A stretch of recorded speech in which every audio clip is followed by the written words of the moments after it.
अब कई लोग कहते हैं गुरुजी शंकर जी पे जल चढ़ाकर पीने से बीमारियां चली जा रही है, शंकर जी पे जल चढ़ाकर आचमन करने से गठान गल जा रही है, ऐसा कैसे हो सकता है? उसका कारण केवल इतना है, जब हम शंकर भगवान पे जल चढ़ाते हैं, गंगा, यमुना, सरस्वती, कावेरी, नर्मदा, सब जल चढ़ाते से पूरी नदियों का जल उस जल में आ जाता है। पार्वती जी का हस्तकमल, जया, विषहरा, शामली, दौतली, सबका जल उसमें मिल जाता है। अशोक सुंदरी और गणेश कार्तिकेय का जल उसमें प्राप्त हो जाता है, और जब हम जल का पान करते हैं तो हमारा रोग धीरे धीरे समाप्त हो जाता है। उस जल की पवित्रता का एक मुखी से लेकर 14 मुखी तक रुद्राक्ष का वर्णन शिव महापुराण में है। एक मुखी से लेकर 21 मुखी तक रुद्राक्ष का वर्णन स्कंद पुराण में।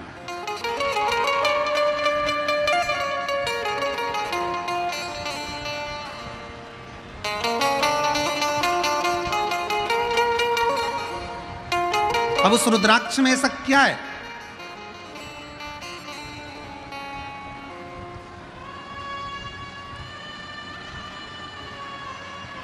केवल जिस रुद्राक्ष को हम सीहोर से लेकर आते हैं, कुबेरेश्वर बाबा के धाम से लेकर आते हैं, तांबे के कलश में उसको गलाते हैं और पानी को शंकर जी पे चढ़ाकर उसका आचमन करते हैं। जिसके शरीर पर रोग होता है, तकलीफ होती है, कमर में, घुटने में या शरीर में कहीं ना कहीं दर्द होता है, तो वो गले में धारण करते हैं। स्त्री हो, पुरुष हो, बेटी हो, बेटा हो, सब रुद्राक्ष को धारण कर सकते हैं। सब। एक तुलसी और एक रुद्राक्ष कभी अपवित्र नहीं होते, कभी अपवित्र नहीं होते। कई लोग कह देते हैं रुद्राक्ष को शमशान में चले गया, अपवित्र हो गया। कई लोगों ने कह दिया रुद्राक्ष वहां चले गया, अपवित्र हो गया। तुलसी की माला अपवित्र हो गई, तुलसी अपवित्र हो गई। तुलसी और रुद्राक्ष कभी अपवित्र नहीं होते। तुलसी और रुद्राक्ष तो जो अपवित्र है उसको भी छू ले तो पवित्र कर देते हैं, उसको भी पवित्र कर देते हैं।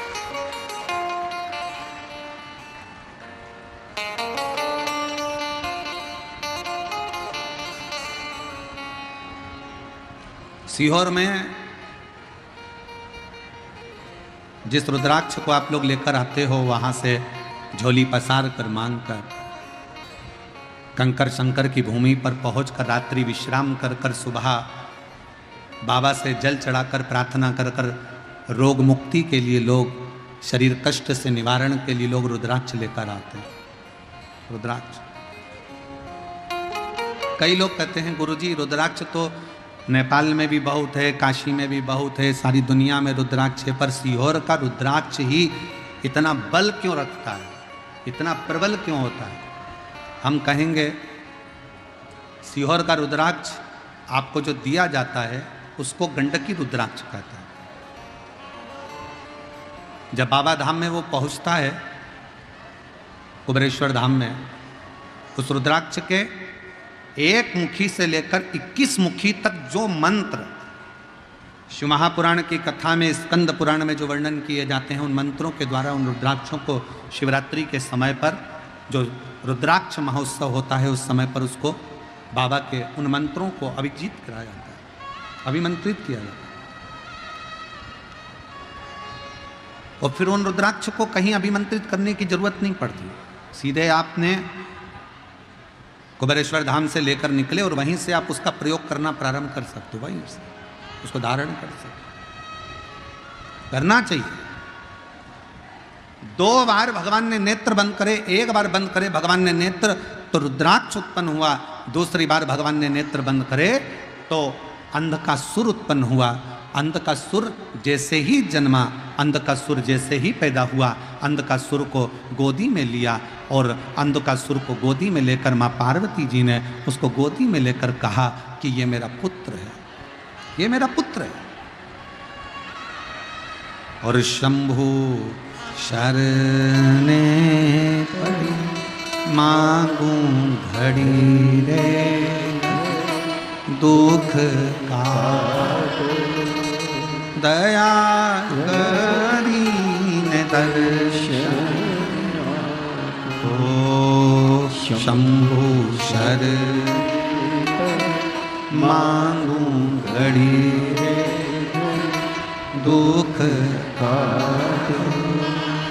दया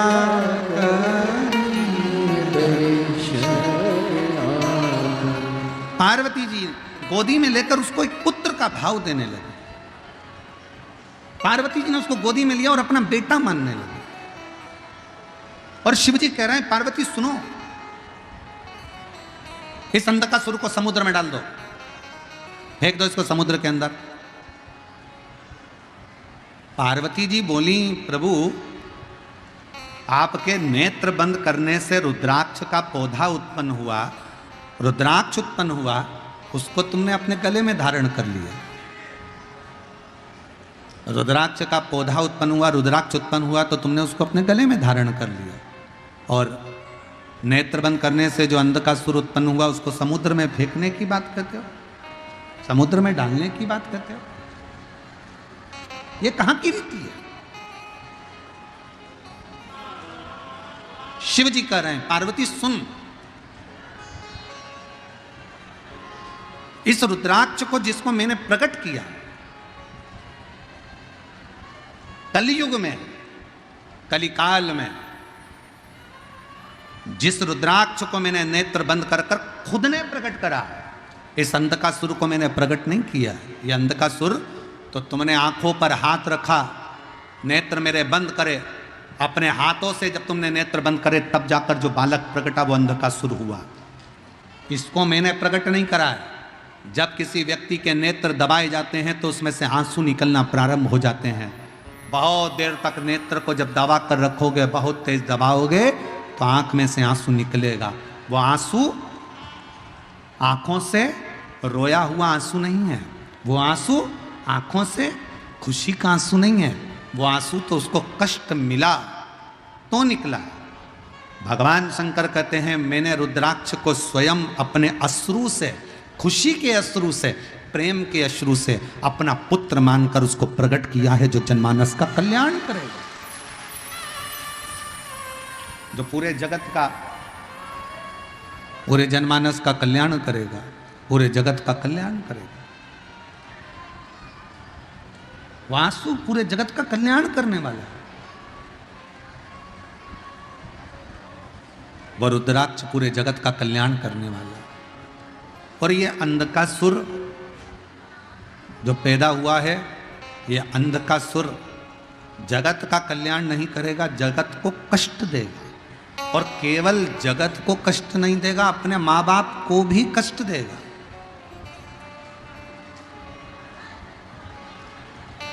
और सुनिए कथा, बिहार की जितनी मेरी जीजियां बैठी हैं और जितने मेरे जीजा बैठे हैं और जितनी मेरी बेटियां बैठी हैं, जितने मेरे भाई बैठे हैं, जितने मेरे पिता, जितनी मेरी माताएं बैठी है, भगवान शंकर से अगर औलाद मांगना, भगवान शंकर से अगर बच्चा मांगना, भगवान शंकर से अगर पुत्र मांगना, तो शंकर जी को पहला शब्द कहना, बाबा हमको औलाद ऐसी देना जो हमारे बुढ़ापे में हमारी सेवा कर ले, ऐसी मत देना कि हमें वृद्धाश्रम में ले जाकर छोड़ दे।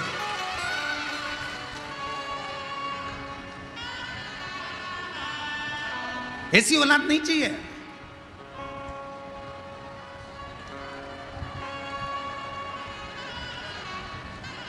और आज कहने में संकोच नहीं होगा, बिहार की धरा से, बिहार की पवित्र भूमि से सिंहेश्वर महादेव के इस पावन चरणों में बैठकर एक बात कहना चाहूंगा। कहीं तुम्हें दान देने की जरूरत नहीं है। अगर तुम अपने माँ बाप को पेट भरकर भोजन करा रहे हो और उनकी सेवा कर रहे हो तो कहीं दान देने की जरूरत नहीं, कहीं दान देने की जरूरत नहीं। अगर आप अपने माँ बाप का पेट भर रहे हो, माँ बाप को अच्छे से रख रहे हो, अपने बुजुर्ग माँ बाप की सेवा कर रहे हो, उनको दवाई दिला रहे हो, उनकी बुढ़ापे में अगर आप सेवा कर रहे हो तो समझ लेना तुम्हें कहीं दान देने की जरूरत नहीं है। तुम अपने माँ बाप के चरणों में सेवा में उस दान को लगाओ, अपने माता पिता के सेवा में लगाओ।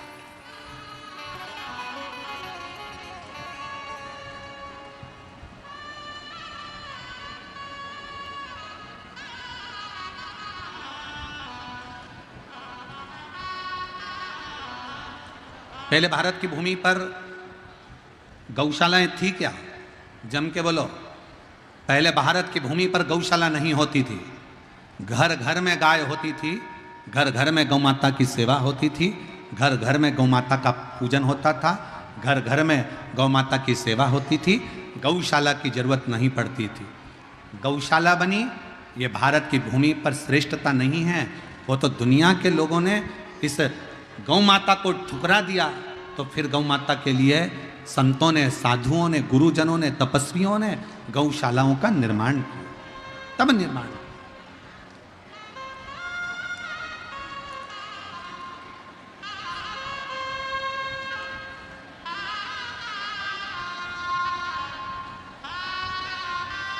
संभव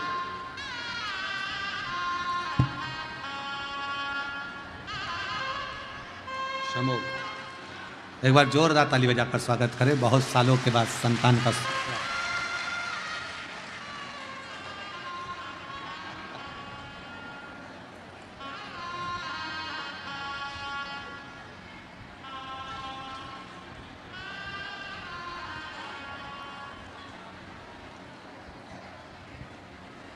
पहले गौशाला नहीं होती थी, पहले घर घर में गौ माता की सेवा होती थी। पहले घर घर में संत, साधु, घर के लोग अपने घरों में गौ माता रखते थे। अब धीरे धीरे लोगों ने गौ माता को रखना बंद कर दिया, तो गौशालाओं का निर्माण हो गया। और अब ये नया काम चालू हुआ वृद्धाश्रम का। पहले सत्य वचन आप सब बताओ, बुजुर्ग लोग बैठे हुए हैं इस कथा के मंडप में, बोलना ईमानदारी से, पहले के जमाने में वृद्धाश्रम होते थे क्या? घर में माँ बाप की सेवा सबसे बड़ी परमात्मा की सेवा मानी जाती थी, तो माँ बाप की सेवा में लोग लगे रहते थे। आज के ज़माने में माता पिता का तिरस्कार कर कर उनको वृद्धाश्रम में भेज दिया जाता। श्रेष्ठ नहीं। आज आप अपने माँ बाप को वृद्धाश्रम में भेजो, कल तुम्हारी औलाद तुमको वृद्धाश्रम में भेजेगी। एक कथा आती है, एक पत्नी ने अपने पति से कहा, सुनो तुम्हारे पिताजी बहुत खांसते हैं, तुम्हारे पिताजी दिन भर खांसा करते हैं, बच्चों को पढ़ने में तकलीफ होती है। बेटे ने कहा क्या करना है? पिताजी को माली के कमरे में ठहरा दो। आगे माली का कमरा था, पीछे पिताजी के लिए माली का कमरा साफ करवा दिया, चौकीदार का कमरा साफ कराकर उसमें पिताजी को रख दिया। पिताजी से कहा, पिताजी तुम माना मती, तुम्हारी बहू तुम्हारे लिए भोजन लेकर आएगी, तुम्हारी बहू तुम्हारे लिए चाय लेकर आएगी, ये घंटी है, इस घंटी को बजा देना, तुम्हारी बहू तुम्हारे लिए खाना लेकर आ जाएगी। ठीक है बेटा, ठीक है। पिताजी ने घंटी बजाई, बहू चाय लेकर आई, पिताजी ने घंटी बजाई, बहू भोजन लेकर आई। एक बार चलते चलते समय निकल गया और 20-22 दिन बाद पिताजी ने घंटी बजाई पर बहू नहीं आई। खूब बजाई, नहीं। बेटे ने कहा था तुम अंदर कमरे में मत आना, घंटी बजाना। घंटी बजाते बजाते पिता प्यासा चक्कर खाकर जमीन पर गिर गया। शाम को ऑफिस से बेटा आया, उसने अपनी पत्नी से कहा, क्यों पिताजी को चाय भोजन पानी दिया? क्यों उन्होंने घंटी नहीं बजाई? उनके पास रखा होगा। उन्होंने घंटी नहीं बजाई, उनके पास रखा होगा। बेटा दौड़कर बाप के कमरे में गया तो बाप तो जमीन पर पड़ा था। पानी का छींटा दिया, पापा उठो। पिताजी उठे। क्या बात है पापा, आपने घंटी नहीं बजाई? पिताजी बोले, घंटी तो खूब बजाई, पर मुझे लगता है कि घंटी के तार को उंदरा ने, चूहे ने कतर दिया, घंटी बजती नहीं है। पिताजी को बेटा पानी पिलाता और पिताजी के प्राण छूट गए। अंतिम संस्कार किया गया। 13वें के दिन, 10वें के दिन घर की सफाई होने लगी। घर में 2 बेटे थे। एक बच्चे ने घंटी को अपनी जेब में रख लिया, दूसरे बच्चे ने घंटी के तार को अपनी जेब में रख लिया। माँ ने झाड़ू लगाते लगाते पूछा, ये क्या कर रहे हो? बच्चे कहते हैं, मम्मी जैसे आपने दादाजी के लिए घंटी लगाई थी वैसे ही हम आपकी घंटी लगाएंगे, इसलिए तैयारी कर कर अभी रख रहे हैं। ये तैयारी कर कर हम रख रहे हैं। जो तुमने किया वो करेगा। भारत की भूमि पर यह वृद्धाश्रम ठीक नहीं है। अपने माँ बाप की सेवा करो। फिर निवेदन है, कहीं दान देने की जरूरत नहीं है। अगर तुम अपने माँ बाप को पेट भर कर भोजन करा रहे हो, उनकी दवाई करा रहे हो, उनकी सेवा कर रहे हो, तो कहीं दान करने की जरूरत नहीं है। तुम अपने माँ बाप की सेवा में लगा दो उसको, अपने माता पिता की सेवा, उनकी चाकरी में कुछ अच्छा कर लो अपनी जिंदगी में कुछ। और मत बुरे कर्म कर बंदे, वरना पछताएगा।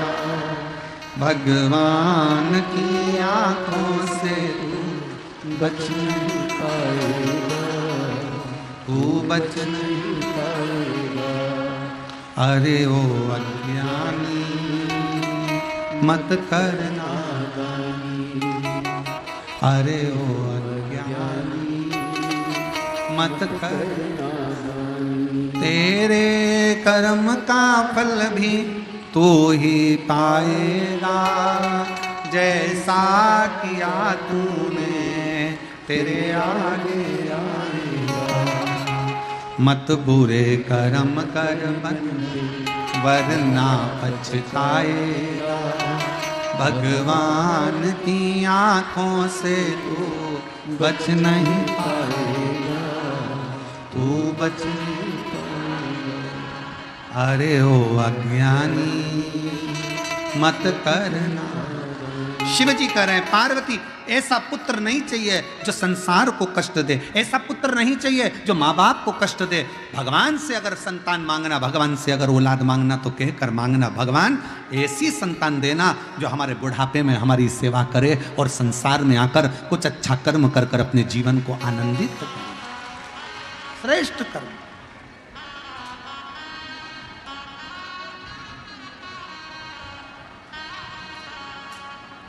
कुछ अच्छा करने। पार्वती जी फेंक दो इसको समुद्र के अंदर। पार्वती जी ने गले से लगा लिया, मैं इसको नहीं फेंक सकती, मेरा बेटा है। फेंको पार्वती समुद्र में इसको। पार्वती जी ने उठाकर समुद्र में शंकर जी के कहने पर फेंक दिया। समुद्र में बैठा था हिरण्याक्ष। उस अंधकासुर को हिरण्याक्ष ने उठा लिया, पालन पोषण करने लगा। अंधकासुर जब बड़ा हुआ तो उसने हिरण्याक्ष से पूछा कि मेरे माता पिता कौन है। हिरण्याक्ष ने कहा, तुम्हारा माँ बाप कोई भी नहीं है, केवल मैं तुम्हारा पिता हूं। समय आया, श्रीमद् भागवत में वर्णन आता है, हिरण्याक्ष ने पृथ्वी को जल में डुबो दिया था। भगवान ने वराह रूप धारण कर कर पृथ्वी को जल में से निकाला था और हिरण्याक्ष का वध करा था। हिरण्याक्ष मर गए। अंधकासुर को लगा मेरे पिता का वध किसने किया है? देवताओं ने। अंधकासुर ने देवताओं से द्वेष करना प्रारंभ कर दिया। त्राही माम, चारों तरफ त्राही त्राही त्राही करने लगा। जो यज्ञ करता अंधकासुर उस यज्ञ को समाप्त कर देता। जहां अनुष्ठान होता अंधकासुर उस अनुष्ठान को बंद करवा देता। अंधकासुर ने उपद्रव मचाना जो प्रारंभ करा, उपद्रव मचाते मचाते ब्रह्मा जी की समाधि में तपस्या में लीन हो गया। ब्रह्मा जी ने पूछा, मांग तुझे क्या चाहिए? अंधकासुर कहता है, मेरे प्राण कभी ना जाए, मैं मरूं ना।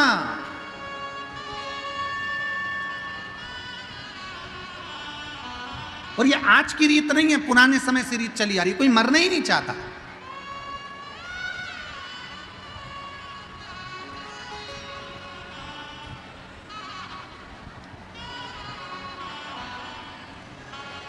एक बार जो पृथ्वी पर आ जाता है ना, वो मन में सोच लेता मैं नहीं मरूं तो अच्छा है, और आन दो।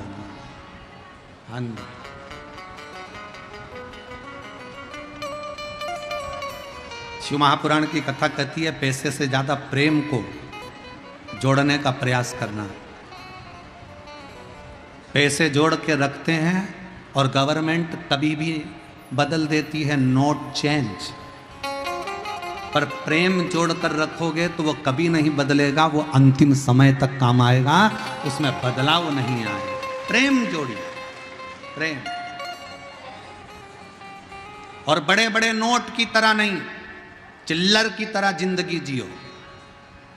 बड़ा नोट कभी भी बदल सकता है, पर चिल्लर कभी नहीं बदलती।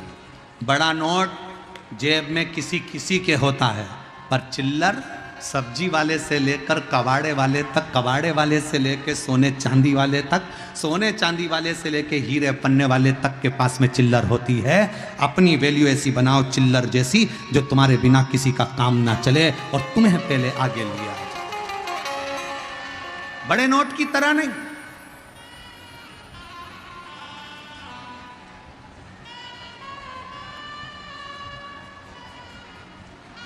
चिल्लर जैसा स्वभाव, सहजता।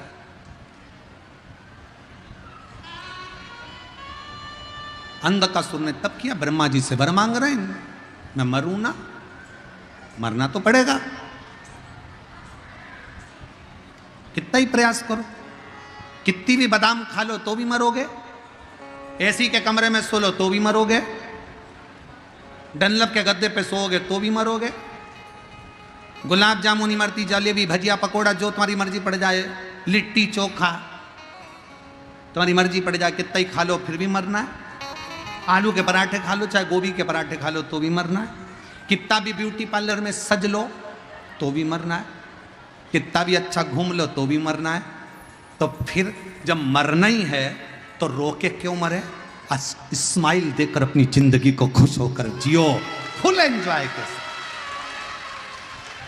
जरा सा किसी ने कुछ कहा और रोने बैठ गए, तुम्हारे भाई ने ऐसा कह दिया, तुम्हारी मम्मी ने ऐसा कह दिया, तुम्हारे पापा ने ऐसा कह दिया, तुम्हारे काका ने ऐसा कह दिया। नहीं नहीं, आग लगे बस्ती में, अपन रहो मस्ती में, क्या किसको रोइए, चादर तान के सोइए।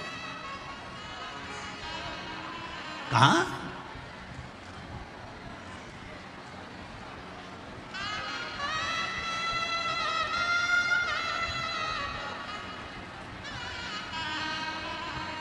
और जब बस उसके आश्रित होकर जब रावण को सोने की लंका दे सकता है, भस्मासुर को कंकण दे सकता है, तो सबको दे सकता है, सबको सब कुछ प्रदान कर सकता है वो।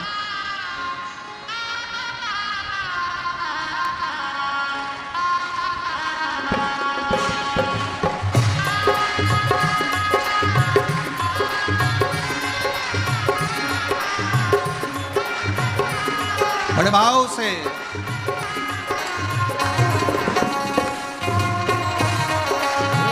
दोनों हाथों से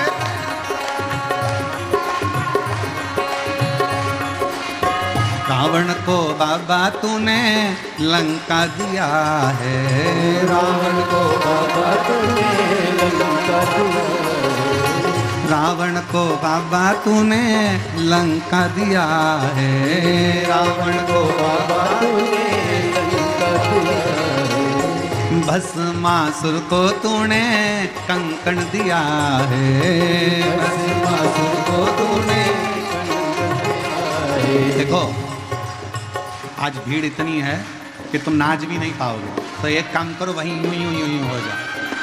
अभी कहीं जा तो सकते नहीं, थोड़े भी हिल नहीं पाओगे क्योंकि जगह इतनी है नहीं, इसलिए वहीं की वहीं घूम लो बस, ऐसे ऐसे। रावण को बाबा तूने लंका दिया है, रावण को बाबा तूने, रावण को बाबा तूने लंका दिया है, रावण को बाबा तूने लंका दिया है, भस्मासुर को तूने कंकण दिया है, भस्मासुर को तूने दिया है, हे भस्मासुर को तूने कंकण दिया है, भस्मासुर को कंकण दिया है। उसी ने तेरा पीछा किया भोले बाबा, उसी ने तेरा पीछा किया भोले बाबा, उसी ने तेरा पीछा किया भोले बाबा, उसी ने तेरा पीछा किया भोले बाबा, मत वाले रखवाले, मत वाले रखवाले, बमा बम भोले शंकर, गले में नाग भयंकर, बमा बम भोले शंकर, गले में नाग भयंकर। ओ बमा बम भोले शंकर, गले में नाग भयंकर।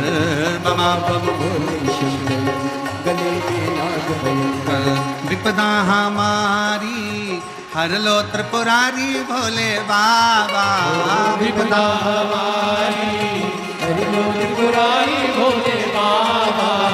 विपदा हमारी हर लो त्रिपुरारी भोले बाबा। विपदा हमारी हर लो त्रिपुरारी भोले बाबा। मतवाले रखवाले, मतवाले रखवाले। बमा बम भोले शंकर, गले में नाग भयंकर। बमा बम भोले शंकर, गले में नाग भयंकर।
जय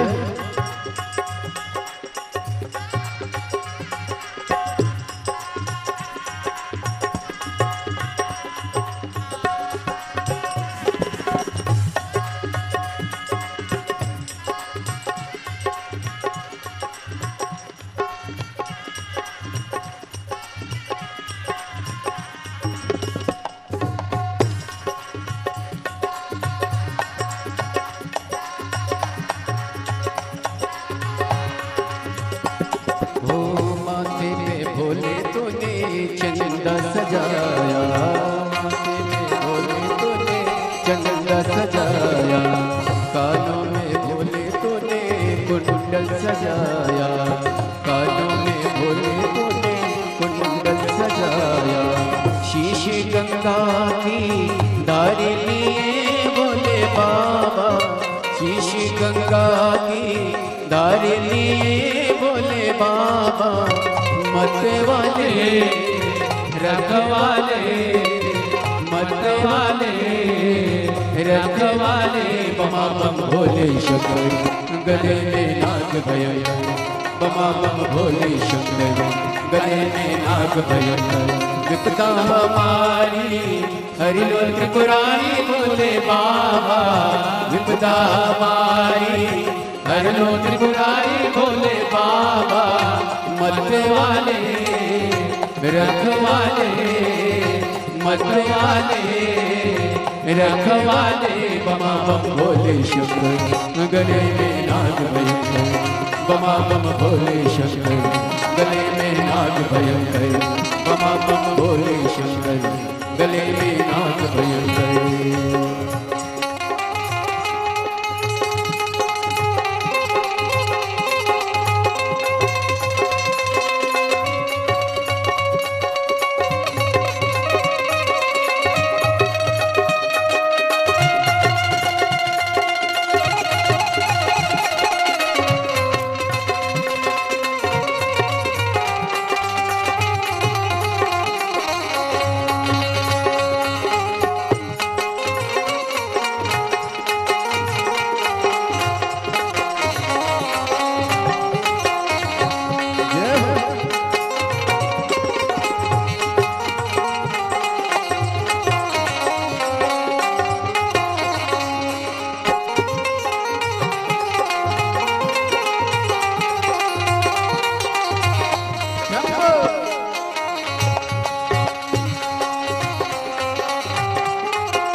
गौरा विराजे, बाएं बुझाए भोला गौरा विराजे, दाएं में भोले तेरे नंदी विराजे, दाएं में भोले तेरे नंदी विराजे, दुखड़े मिटाए भोले भगतों के रखवाले, दुखड़े मिटाए भोले भगतों के रखवाले, मत वाले रखवाले, मत वाले रखवाले, बमा बम भोले शंकर, गले में नाग भयंकर, बमा बम भोले शंकर, गले में नाग भयंकर, विपदा हमारी हर लो त्रिपुरारी भोले बाबा, विपदा हमारी हर लो त्रिपुरारी भोले बाबा, मत वाले रखवाले,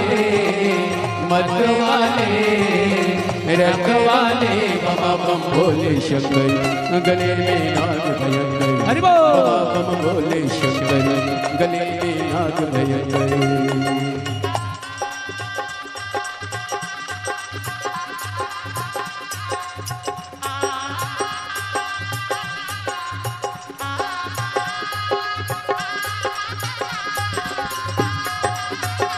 जय हो।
हो गले में भोले तूने नाग सजाया, गले में भोले तूने नाग सजाया, हाथों में भोले तूने डमरू सजाया, हाथों में भोले तूने डमरू सजाया, कष्ट मिटाए तूने भक्तों के रखवाले, कष्ट मिटाए तूने भक्तों के रखवाले, मत वाले रखवाले, मत वाले रखवाले, बमा बम भोले शंकर, गले में नाग भयंकर, बमा बम भोले शंकर, गले में नाग भयंकर, विपदा हमारी हर लो त्रिपुरारी भोले बाबा, विपदा हमारी हर लो त्रिपुरारी भोले बाबा, रखवाले